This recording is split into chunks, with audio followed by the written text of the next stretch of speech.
이번 시간에는 보내주신 자료들을 통해서요, 임영웅이라는 아티스트와 또 그의 팬덤이죠, 영웅시대가 만들어내는 아주 특별한 현상, 이걸 좀 깊이 파헤쳐 보겠습니다. 보내주신 자료들이 여러 유튜브 채널 분석 영상들이라 그런지 굉장히 생생하더라고요. 네, 맞아요. 이게 그냥 단순히 요즘 이런 활동을 했습니다 하는 식의 뉴스 클리핑이 아니고요. 팬들이 구체적으로 어떻게 움직이고 또 아티스트는 거기에 어떻게 반응하는지 그 상호작용의 속살을 들여다볼 수 있는 그런 자료들이었어요. 바로 그겁니다. 그래서 이번 분석의 목표는 단순히 최신 소식을 정리하는 걸 좀 넘어서요, 이 거대한 팬덤을 움직이는 진짜 동력은 뭘까? 그리고 아티스트와 팬의 관계가 어떻게 새로운 차원으로 진화하고 있는가? 이걸 함께 탐색해 보는 겁니다. 좋네요. 자, 그럼 가장 먼저 이 팬덤의 놀라운 조직력부터 한번 들여다볼까요? 제가 자료 보면서 가장 먼저 진짜 입이 떡 벌어졌던 게요, 바로 팬들의 조직적인 투표 활동이었습니다. 특히 그 국내 최대 음원 플랫폼 중 하나인 멜론에서 하는 멜론 뮤직 어워드, MMA 투표 상황이 정말 흥미롭더라고요. 네. 거의 뭐 전쟁터를 방불케 했죠. 특히 그 대상격인 올해의 아티스트 부문을 보면 경쟁 아티스트랑 22%대 22%로 정말 피말리는 동률 상황이 계속됐거든요. 와, 그런데 어느 순간 팬덤이 진짜 총공세를 펼치면서 23%대 22%, 단 1% 차이로 역전을 만들어냅니다. 1% 차이로요? 네. 근데 이게 그냥 1%가 아니라 표수로 따지면 10,000표가 훌쩍 넘는 격차였다고 하니까 그 화력이 짐작이 가시죠? 와, 정말 대단하네요. 아니 근데 베스트 솔로 남자 부문은 더 극적이었어요. 맞아요. 그건 처음에는 40%대 30%, 그러니까 10%포인트라는 엄청난 격차로 뒤지고 있었거든요. 이 정도면 사실상 따라잡기 어렵겠다 생각할 법도 한데 말이죠. 그렇죠. 근데 이걸 38%대 33%, 5%포인트 차이까지 좁혀버렸습니다. 거의 격차를 절반으로 줄인 거예요. 와, 바로 이 지점에서 이 팬덤의 독특한 전략, 지인 찬스라는 키워드가 등장합니다. 지인 찬스요? 네. 이게 단순히 한 사람이 아이디 여러 개로 투표하는 수준을 훨씬 뛰어넘는 개념이에요. 한 팬분이 댓글에 남편 찬스는 기본이고 지인 3명한테 부탁해서 매일 투표받고 있다, 이렇게 쓰신 걸 봤습니다. 또 다른 분은 서울 사는 아들 며느리한테 부탁했더니 흔쾌히 매일 투표해주기로 약속했다, 이런 사연을 공유하기도 했고요. 그러니까 이게 그냥 개인의 열정을 넘어서 자신의 사회적 관계망, 그러니까 인맥을 충동화하는 거군요. 정확합니다. 주변 사람들을 설득하고 동참시키는 뭐랄까 일종의 팬덤 외교라고 할 수도 있겠네요. 맞아요. 그 표현이 딱이네요. 이건 팬덤의 확장성을 보여주는 아주 중요한 사례거든요. 내 가수를 위해서 내 주변 사람들의 시간과 노력을 빌려오는 거잖아요. 그러네요. 그만큼 팬들 개개인이 주변에서 좋은 영향력과 신뢰를 쌓아왔다는 방증이기도 하고요.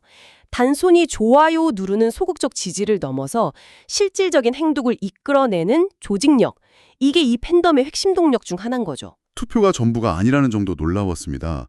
또 다른 음원 사이트죠, 벅스에서 진행하는 페이버릿 투표도 있던데 네네. 이건 우승했을 때 얻는 혜택이 어마어마하더라고요. 코엑스 파르나스몰 메인 전광판 광고에다가 전국 엘리베이터 광고. 심지어 중앙일보 전면 광고까지 걸려 있었죠. 맞아요. 팬들 입장에서는 아티스트를 대중에게 확실히 각인시킬 수 있는 절호의 기회인 셈이네요. 그렇죠. 그래서 12월 17일에 시작될 결승전을 대비해서 미리 하트를 모아두자, 이런 동력글이 팬 커뮤니티에 계속 올라오고 있더라고요. 마치 큰 전투를 앞두고 군량을 비축하는 것처럼요. 그런데 이런 외부적인 영향력을 과시하는 것만큼이나 내부적인 결속을 다지는 활동도 중요하게 생각하는 것 같았어요. 영웅시대 전북방 팬클럽의 기부 활동이 바로 그 예시인데요. 네, 그 임영웅에게 받은 위로를 그대로 돌려드리겠다는 말이 참 인상 깊었어요. 맞아요. 이 한마디에 이분들의 활동 철학이 다 담겨 있다고 봅니다. 익산시에 사는 취약계층 어르신들을 위해서 300만 원 상당의 겨울 이불을 기부했는데 이게 또 일회성 이벤트가 아니라고 해요. 작년에는 무려 500만 원을 기부했다고 하더라고요. 네. 여기서 정말 흥미로운 지점이 나타나는 것 같아요. 이 팬덤은 단순히 앨범 사고 노래 듣는 소비자가 아니었던 거예요. 아티스트의 커리어를 직접 만들어가는, 말 그대로 공동사업자 혹은 커리어 주주에 가까운 역할을 하고 있었어요. 바로 그 파트너라는 관점의 핵심입니다. 기존의 팬덤 문화가 아티스트를 좀 우러러보는 수직적인 관계에 가까웠다면 이건 함께 배를 타고 항해하는 수평적 관계에 더 가깝죠. 아티스트의 성공이 곧 나의 성공이자 보람이 되는 새로운 형태의 정서적 투자 모델이 만들어지고 있는 겁니다. 이렇게 팬들이 전방위적으로 움직이게 하는 동력, 결국은 아티스트에게서 나오겠죠. 그렇다면 이명웅이라는 아티스트는 무대 뒤에서 어떤 모습으로 팬들의 마음에 보답하고 있을까요? 보내주신 비하인드 영상 자료에서 그 힌트를 찾을 수 있었습니다. 네, 최근에 공개된 뮤직비디오 비하인드 영상들이 아주 재미있더라고요. 특히 유튜브랑 네이버 TV에 각각 다른 내용의 영상을 독점 공개하는 전략을 썼는데 팬들 입장에서는 두 플랫폼을 다 찾아봐야 하는 즐거운 수고를 하게 만든 거죠. 특히 그 네이버에 공개된 영상 촬영 장소가 눈에 띄었습니다. 비전 스테이지라는 곳에서 찍었던데 여기가 굉장히 최첨단 스튜디오라고요. 네, 버추얼 프로덕션 스튜디오라고 불리는 곳입니다. 가로 13m, 세로 5m에 달하는 거대한 8K LED 스크린을 배경으로 사용하는데요. 8K요? 와. 쉽게 말해서 실제로 해외 로케이션에 가지 않아도 스크린에 뉴욕 거리나 사막 풍경을 띄워놓고 연기하면 실제 그곳에서 촬영한 것 같은 효과를 내는 기술입니다. 와, 정말 신기하네요. 시간이나 비용을 엄청나게 절약할 수 있겠어요. 맞습니다. 근데 여기서 중요한 건 이런 버추얼 프로덕션 기술이 보통 SF 영화나 대규모 아이돌 그룹의 판타지 컨셉 뮤직비디오에 주로 사용되는 고가의 기술이라는 점이에요. 아, 그렇군요. 트로트 장르를 기반으로 한 가수의 뮤직비디오에 이런 투자를 했다는 것 자체가 소속사가 그를 단순한 가수가 아니라 하나의 거대한 IP, 그러니까 지식재산권으로 보고 있다는 증거기도 합니다. 바로 그런 최첨단 기술 앞에서 보여주는 임영웅 씨의 모습이 참 인간적이어서 더 인상 깊었어요. 갈대밭 장면에서 감정을 잡다가 눈물이 살짝 맺히니까 나 눈물 연기도 잘나네 하고 너스레를 떨더라고요. 그러더니 곧바로 사실은 머리카락에 누를 찔렀거나 하품해서 그런 거다 이렇게 농담을 해서 현장 스태프들을 전부 웃게 만들죠. 최고의 결과물을 만들어내야 한다는 압박감 속에서도 주변 사람들을 편안하게 해주는 그런 능력이 있네요. 맞아요. 꽃잎 폭죽이 팝콘처럼 터지니까 갑자기 입으로 받아먹는 신용을 한다거나 덩실덩실 탈춤 같은 스텝을 밟으면서 분위기를 띄우는 모습도 나왔고요. 근데 그 밝은 모습 뒤에는 정말 극한의 피로가 숨어 있었습니다.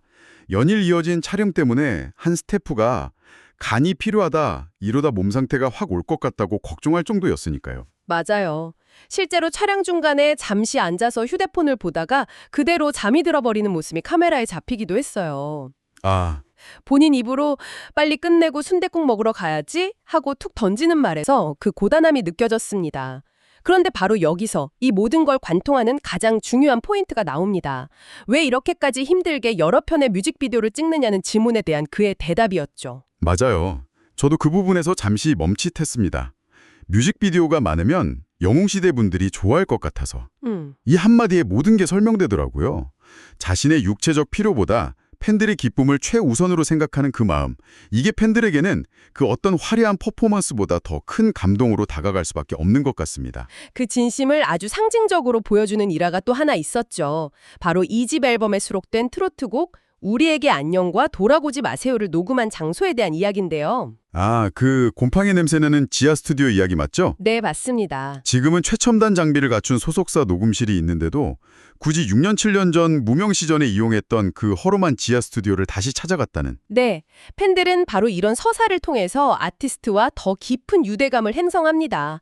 성공한 뒤에도 과거의 어려웠던 시절을 잊지 않고 그때의 마음, 즉 초심을 지키고 있다는 가장 확실한 증거로 받아들이는 거죠. 초심을 보여주려는 의도가 자칫하면 과거에 얽매인다는 인상을 줄 수도 있는데 팬들은 이걸 굉장히 긍정적으로 해석하더라고요.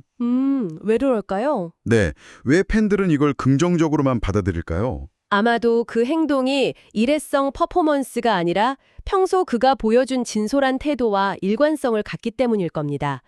팬들은 역시 우리 가수는 변하지 않았어 라는 확신을 얻게 되고 단순한 스타와 팬의 관계를 넘어서 마치 함께 고생하며 성장해온 동지처럼 느끼게 되는 강력한 계기가 되는 거죠. 아티스트와 팬덤의 관계를 넘어서 이제 이 현상은 하나의 사회적인 울림을 만들어내고 있는 것 같습니다. 조계종 총무원장인 진우 스님과 관련된 일화가 정말 인상 깊었어요. 저도 자료 읽다가 그 부분에서 한참을 머물렀습니다. 진우수님이 서울 가회동의 한 독거 노인 댁을 방문했는데 방 한쪽에 놓인 임영웅 탁상 달력을 발견하신 거예요. 그래서 스님이 임영웅 좋아하시는구나 하고 자연스럽게 말을 건네셨는데 그때 올해 87이신 할머니께서 하신 대답이 정말 잊히지가 않습니다. 처음 나올 때부터 좋아했다. 얘 때문에 내가 살았다. 얘 때문에 내가 살았다. 잠시 말이 막히는 한마디네요. 자료를 쓴 기자마저도 그 순간 뭉클했다고 표현했을 정도니까요. 그렇죠. 이게 단순히 노래가 좋다는 차원의 이야기가 아니잖아요. 전혀 아니죠. 이 한마디는 그의 음악과 존재가 누군가에게는 삶의 깊은 위로와 살아갈 힘, 다시 말해 정서적 구원의 역할을 하고 있음을 아주 압축적으로 보여줍니다. 특히 종교 지도자인 총무현장 스님과의 대화에서 이 이야기가 나왔다는 점이 시사하는 바가 큽니다. 종교가 채워주지 못하는 마음의 한 부분을 그의 음악이 채워주고 있다는 의미로도 해석될 수 있으니까요. 실제로 그의 팬층은 특정 세대나 집단에 국한되지 않고 종교의 벽까지 허무는 모습을 보여주더라고요. 맞아요. 자료에 따르면 콘서트장에 스님, 목사님, 수녀님들까지 목격된다는 이야기가 있을 정도니까요. 정말 세대와 종교를 아우르는 문화적 아이콘이 되어가고 있는 거네요. 음악 외적인 매력도 이런 대중적 인기에 큰 몫을 합니다. 축구팀 FC 레볼루션 경기에서 보여준 프리킥 골 영상이 팬들 사이에서 엄청난 화제가 됐는데요. 그 영상. 네, 거의 손흥민급이라고 불릴 정도로 환상적인 궤적을 그리면서 골망을 흔들었죠. 저도 그 영상을 봤는데 골을 넣은 뒤에 동료들이랑 같이 카메라 앞으로 달려가서 막 돌고래 소리를 지르면서 기뻐하는 모습이 정말 순수해 보이더라고요. 그렇죠. 무대 위에서 보여주는 카리스마 넘치는 모습과는 전혀 다른 천진난만한 소년 같은 매력이 팬들에게 또 다른 즐거움을 주는 것 같습니다. 그렇습니다. 무대 위에서는 완벽한 프로페셔널, 무대 아래에서는 진쇼라고 인간적인 모습, 그리고 운동장에서는 건강한 에너지를 보여주는 소년의 모습까지. 이런 다채로운 면모들이 결합되어서 한 세대, 한 그룹에 머무르지 않는 세대를 초월한 팬덤을 구축하는 강력한 동력이 되고 있는 거죠. 이런 모든 활동들이 쌓여서 정말 놀라운 기록들을 만들어내고 있습니다. 우선 유튜브 구독자 수가 176만 명을 돌파했어요. 근데 단순히 숫자보다 더 놀라운 건 증가 속도입니다. 최근에 10,000명이 늘어나는데 고작 20일이 걸렸다고 해요. 와, 20일 만에요? 네, 이전에는 보통 한 달 이상 걸렸던 것에 비하면 속도가 엄청나게 빨라진 거죠. 자료에서는 그 원인을 TV에서 방영된 콘서트 전국 생중계의 영향으로 분석하더군요.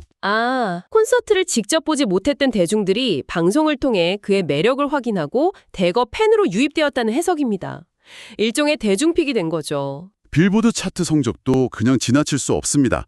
전 세계 데이터를 기반으로 하는 빌보드 글로벌 K송 차트 톱 100에 모래알갱이, 우리들의 블루스 포함해서 무려 6곡을 올렸어요. 국내 차트인 핫 100에는 15곡이나 진입시켰고요. 와, 15곡이네요. 이건 정말 대단한 기록입니다. 보통 아이돌 그룹이 팬덤의 집중적인 스트리밍으로 특정 타이틀곡 하나를 차트 상위권에 올리는 경우는 많지만 이렇게 앨범 수록곡 대다수를 줄 세우게 하는 건 정말 보기 드문 현상이거든요. 앨범 전체가 고르게 사랑받고 있다는 가장 확실한 증거네요. 그렇죠. 이런 거대한 팬덤의 이면을 보여주는 아주 재미있는 지점도 있었습니다.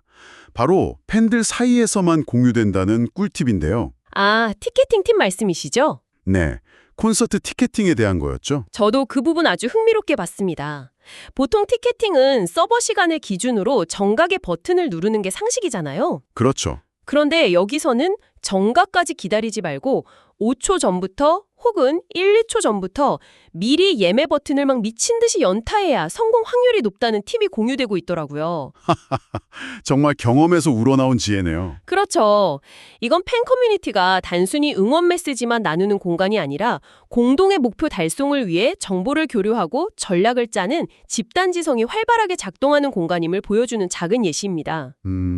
어떻게 하면 더 효율적으로 우리 아티스트를 응원하고 지지할 수 있을까 함께 고민하고 해결책을 찾아 나서는 거죠. 후기 이면에는 참여하고 싶어도 하지 못하는 사람들의 소외감이 존재한다는 사실을요. 맞습니다. 이런 꿀팁 공유는 팬덤의 집단지성을 보여주는 긍정적인 면이지만 동시에 이런 정보전에 익숙하지 않은 분들에게는 또 다른 진입장벽이 된다는 점도 생각해 봐야 합니다. 그렇죠. 자료에서도 주변에 티켓팅을 도와줄 자녀가 없어서 단 한 번도 콘서트에 가보지 못한 팬들의 안타까운 사연을 조명하더라고요. 폭발적인 인기와 팬덤의 결속력 이면에 존재하는 디지털 격차의 문제, 세대 간 정보 접근성의 차이라는 우리 사회의 단면을 함께 보여주는 지점이네요. 네. 팬덤 내부에서도 이런 소외된 팬들을 어떻게 포용할 것인가 하는 고민이 필요해 보입니다. 그 지점이 이 현상을 더 입체적으로 보게 만들죠. 마냥 밝고 긍정적인 현상으로만 볼 것이 아니라 그 안에서 발생하는 미세한 균열과 과제들까지 함께 들여다볼 때 비로소 전체 그림을 이해할 수 있게 됩니다. 네. 오늘 자료들을 쭉 종합해보니 임영웅 현상은 단순히 한 명의 스타 탄생이 아니라 아티스트의 진심과 팬덤의 헌신이 서로를 끌어주고 밀어주며 만들어내는 강력한 선순환 구조라고 정리할 수 있을 것 같습니다. 선순환 구조요. 네, 팬들은 투표와 기부로 아티스트의 사회적 위상을 높여주고 아티스트는 극한의 피로를 무릅쓴 활동과 진솔한 소통으로 그 마음에 보답하는 거죠. 정확합니다. 일방적인 동경이나 숭배가 아닌 서로가 서로에게 힘이 되어주는 상호 보완적인 관계. 특히 그의 음악과 활동이 중장년층에 주는 깊은 정서적 위안, 앞서 언급된 정서적 구원에 가까운 역할이 이 모든 현상을 떠받치는 가장 단단하고 중요한 핵심 동력으로 보입니다. 마지막으로 당신에게 생각해 볼 만한 질문을 하나 던져드리고 싶습니다. 오늘 우리가 살펴본 것처럼 한 아티스트와 그의 팬덤이 이렇게 깊고 끈끈한 유대를 형성하며 서로의 삶에 긍정적인 영향을 미치는 이 현상. 이게 우리에게 무엇을 말해주고 있을까요? 어쩌면 이것이 빠르게 소비되고 쉽게 잊히는 요즘 시대의 성공 방식과는 전혀 다른 길을 보여주는 건 아닐까요? 진정한 소통과 상호 존중을 통해 아주 오랫동안 사랑받을 수 있는 새로운 시대의 롤모델을 우리는 지금 목격하고 있는 건지도 모르겠습니다.